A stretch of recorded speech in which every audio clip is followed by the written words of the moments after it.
Welcome, friends. This is Harshad Parekh inviting you to listen to some of my short writings on philosophy, religion, psychology, spirituality, education, Krishnamurti, and nature.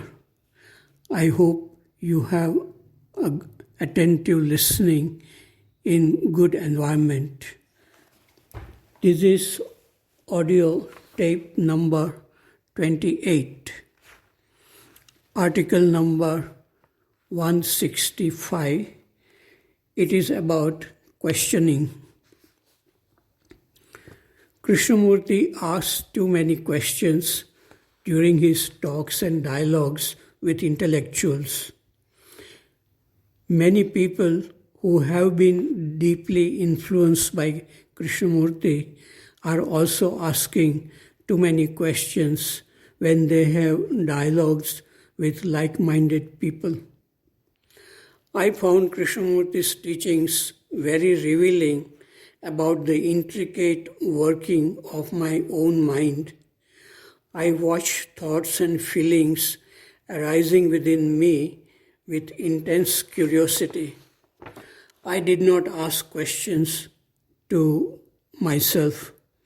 Either I saw myself clearly in nonverbal awareness, or I was moving in the closed loop of thinking and not seeing clearly. If questions arose naturally, I saw that too without trying to find answers. Trying to understand Krishnamurti's teachings or oneself is an unnecessary intellectual activity, making things more complicated. This is my view even now. Thinking is an obstacle in seeing things clearly. To see clearly what is at the bottom of a lake, water must be clean and still. The same is true for the mind. I doubt if Krishnamurti asked too many questions to understand human psychological problems. His method of asking questions was not the source of his teachings. The teachings came to him through the silent observation of what is, and his sensitivity to nature and human beings. It is wonderful to just look at trees, flowers, birds, clouds, insects, and everything around oneself without trying to understand by asking questions. In the same way, one can look at thoughts and feelings arising. There is newness and beauty in such looking. Article number 166. Its mind as a spider. Spiders are very active in the valley. They are hanging in space by creating webs around themselves. They never get entangled in their own webs. Human mind is also like a spider. It weaves a web of thoughts but gets entangled in its own thoughts. Article number 167 is about conditioning. When I was in the Valley School in Bangalore, every morning between 6:30 and 7:30 a.m., I walked in the assembly hall. It is called Mahasagar. 4 or 5 stray dogs would sit quietly near the assembly hall. But as soon as they saw some pet dogs walking with their master just outside the boundary of the school campus, these stray dogs would start barking. Those pet dogs would continue to walk quietly with their master. I wondered why these stray dogs were barking unnecessarily. Why were they hurting themselves and making themselves restless and unhappy. Those pet dogs had no intention of coming inside the school campus. Probably these stray dogs are conditioned by nature to feel restless and bark when they see other dogs coming near their territory. They do not have control over this habit or conditioning of barking. Human beings are also conditioned to protect their territory and even their self-image. If you criticize a person, he or she too will get angry and will try to protect the self-image. In protecting the self-image, the human being makes himself restless and punishes himself. But human beings have also the ability to see this process of becoming angry. And it is also possible for human beings to be free from all psychological problems created by quick reactions. But this is the most difficult thing, to live with effortless ongoing awareness, which frees the mind from deep-rooted conditioning of millions of years of conditioning. Article number 168. It is life in Rishi Valley. Yesterday morning, when I was communicating with trees near the Lost Lake, a rabbit passed by, running and jumping. It was a great pleasure to see it. And just now, a mongoose passed by my cottage, running and jumping. We have snakes, scorpions, lizards, frogs, millipedes, birds and butterflies in this valley to enrich our life. Article number 169. It is moving with what is. A bird can fly effortlessly on the current of wind. But if it wants to stay at one point in air, it has to make too much effort. The mind too can move effortlessly on the current of thinking. But to make it stop, that is, means to be silent, it has to make too much effort with conflicts. Article number 170, it is about listening. After the Enlightenment, Gautam Buddha gave the first sermon to his 5 old friends in Deer Park in Varanasi. The Buddha said, "Please listen, my friends. I have found the great way and I will show it to you.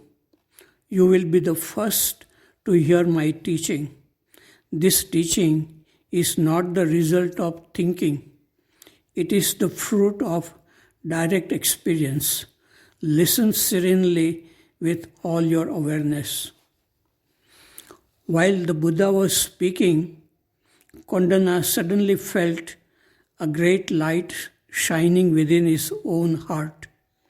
He could taste the freedom he had sought for so long. His face beamed with joy.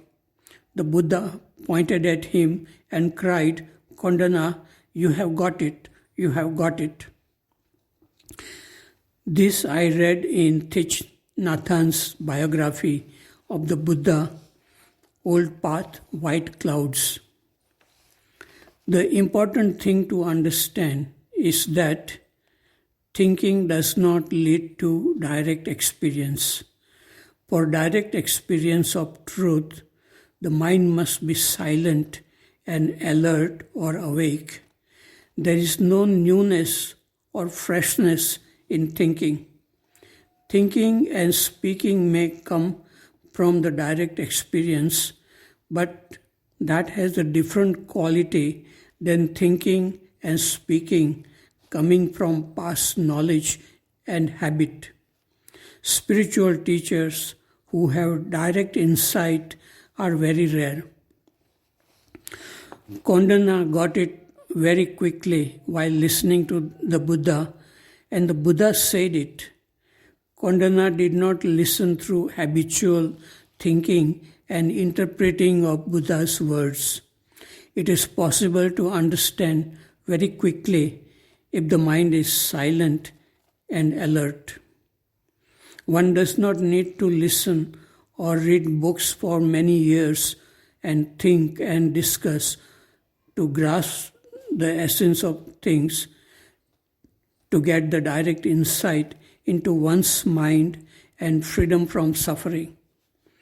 Krishnamurti wanted his listener to be like Kondana, who could grasp the essence of the teachings without habitual thinking and interpreting.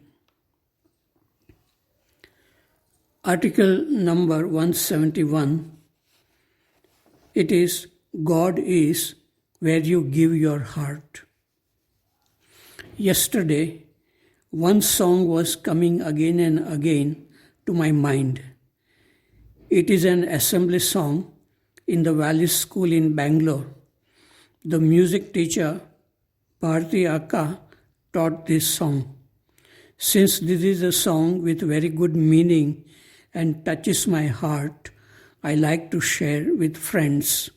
In Hindi or Urdu, it says, Azab tera कानून देखा खुदाया जहाँ दिल दिया वही तुझको पाया. It means it is the law of God.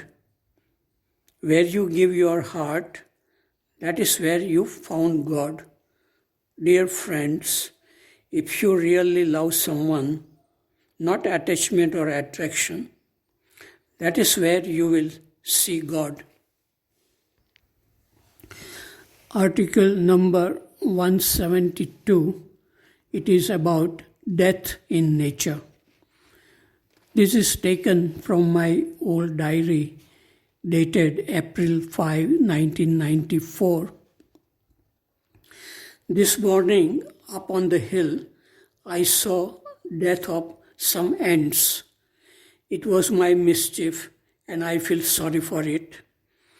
I saw a line of ants, healthy and shining, passing by a conical cavity made by lion ants. The lion ants live underground below the conical cavity. They wait for an ant to fall in the cavity. Once an ant or an insect falls in the cavity, it cannot escape. The lion ant catches the ant and drags it underground. I caught an ant on a thin grass stick and placed it inside the conical cavity. The lion ant caught the ant. The ant was healthy, but it could not escape from the hands of the lion ant. The ants follow each other blindly through smell. Soon other ants started falling in the cavity. The lion ant caught as many ants it could and buried them underground. Why did I disturb the balance of nature? Will I be cursed by the ants and blessed by the lion ant? I don't know. We all are going to die and will become food for insects. We need to prepare ourselves for this event.